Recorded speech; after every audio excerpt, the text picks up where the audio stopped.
Welcome to Moms with a Mic. I'm Marissa Bagg, joined of course by my sister Julia Bagg, and we're talking all things holiday season. Yes, and how to keep the peace at your holiday table. And for help with that, we've got Monica Snyder here, who is a marriage and family therapist. Thanks so much for being with us. It's a delight, thank you. And so the holiday season, it's upon us. We're getting together. How do we keep things peaceful when they may not be, whether it's, with relatives, that things can be contentious, or just kind of the political climate, whatever it may be? I think one of the things that we do is we come into any of our experiences over the holiday with good expectations and self-awareness. It's really important to just know what things trigger us and how we feel when we get triggered, as well as what we're expecting about what's going to happen over the period of time that we're with those people. If maybe there's somebody coming to visit that isn't your favorite person, just kind of saying, okay, I'm going to try to have extra patience for them, or? Extra patience is actually a really great idea. Also, maybe just noticing what you actually like about that person, what you're grateful for about them, what you admire about them. Having that positive thought about that person who might be a little irritating is really helpful. Take a breath. Because if we allow a little bit of space in between the time that thought hits our amygdala, which is our emotion center, and the time it actually hits a little bit higher in the neocortex, which is more of our thinking area, it allows us to respond better. We may not respond quite so quickly with all of that passion and anger and frustration, and really actually might stop and seek to understand what that other person is saying. It's supposed to be jolly, you're supposed to be enjoying your family, and maybe somebody says something that you don't agree with. Do you engage? Do you not? How do you navigate that? I think it also depends on the health of you as a person, because if you're relatively healthy and you're able to know ahead of time, like, I might get into these conversations and they're going to be really difficult. If you can stop and actually just listen and validate what they're saying, you might actually come up with something that you may not have thought about that topic or that political opinion before.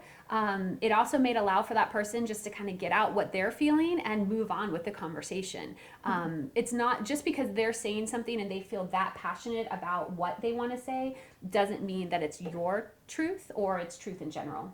So you don't have to be afraid to broach those kinds of topics. No, but if those topics do come up and they're too sensitive or they're really frustrating or they're triggering, sometimes a redirection is great. Just listen for a second and then maybe say, hey, did you know that Susie's choir concert is coming up next week, or Joe made the honor roll at school this week, or whatever. Maybe talk about something that you got recognized for at work, or the Dolphins game that's coming up.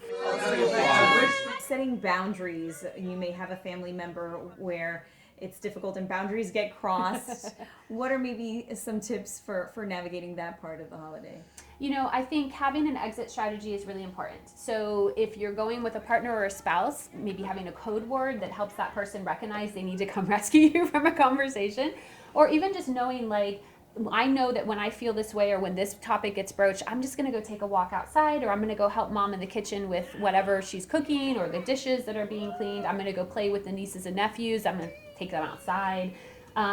Keeping the TV on things too that is generic, like the Macy's Day Parade or a football game or the Westminster Dog Show, like something that's not going to be super political, is also helpful in those moments.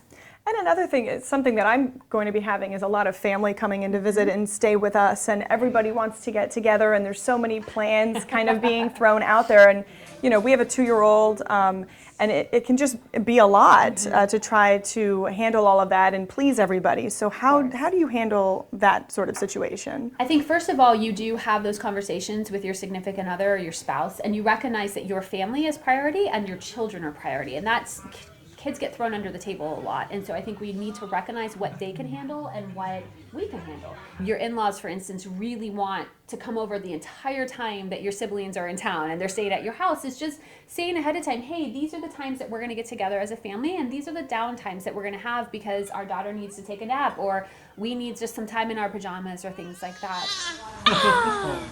If for some reason they cannot respect your boundaries, I've made this statement and I'm just curious why this is really hard for you to accept. Can you help me understand what you need in this moment? Because maybe there's a legitimate reason, and maybe they just needed to hear that from you, that you're really serious and you're willing to hear them, but you're not willing to budge. And I think we all have those relatives who just kind of know how to push your buttons, Yeah. know what buttons to push. So what are maybe some tips for keeping your peace, when that starts to happen? Deep breaths are really important. But in those moments, sometimes we don't remember to take a deep breath. So I think practicing ahead of time, knowing, that Aunt Gertrude is going to say this probably about my pumpkin pie, for instance, and finding something positive to say back. So, I really loved this about you or about what you made. And, I'm sorry that you didn't like this, but thanks for letting me bring it. It's one of my favorite items. Or, I'm sorry, that we can't agree on this topic, but, I'm more than happy to listen and then agree to disagree. I don't really agree with that, but I hear what you're saying, and I'm okay to agree to disagree about that. Going into the holidays, people are feeling stressed because you're dealing with so many different personalities and there's so much pressure for everything to be perfect. It is really stressful. It's really normal. Most people actually just write it off in their life and they don't bring it to awareness. And it is important for them to think about it and plan about it and just be aware of it. It goes even farther sometimes than the expectations, because there is a level of perfectionism that you feel, and giving that ability to say it's okay if it's not perfect. It's okay that it's china, but it's also okay that it's plastic china, Right. And it's okay that the pumpkin pie got burned, or the turkey, I guess, would be more likely to get burned, That's okay, and we can laugh about it later, and it's just a turkey. There's such pressure too that you want to be gracious, right, during the holiday season and please others, and that can drive things crazy for your own little family, right? When you're trying to meet all these expectations, and it's not really possible. Right. Exactly. If you're running late for dinner, it's okay. You're going to get there when you're going to get there, and it's better just to get there when you get there than it is for everybody to feel stressed in the process, because it has to be perfect. Right, and really in the end, those 15 minutes, 20 minutes, maybe half hour that you were late, once you're there and you're enjoying everybody, that kind of evaporates. It's gone, and it's the time that you're there. That has happened to me a lot, where I'm pushing myself, gotta be there at 3 o'clock, gotta be there right at this time, and I feel like a failure if I'm late. But 2 hours later, nobody's thinking about the fact that you were late. So I do feel like we worry about and stress out a lot about things that are not so important. And how can we avoid that this holiday season? Setting our priorities is really important. So knowing what your priorities are in the season. So is every Christmas party something you have to go to? Maybe it's not a priority for your family, or certain events are a priority. Does it have to be a lavish Christmas under the tree, or is the family actually the more important part? And so really just setting those priorities is going to help moderate that.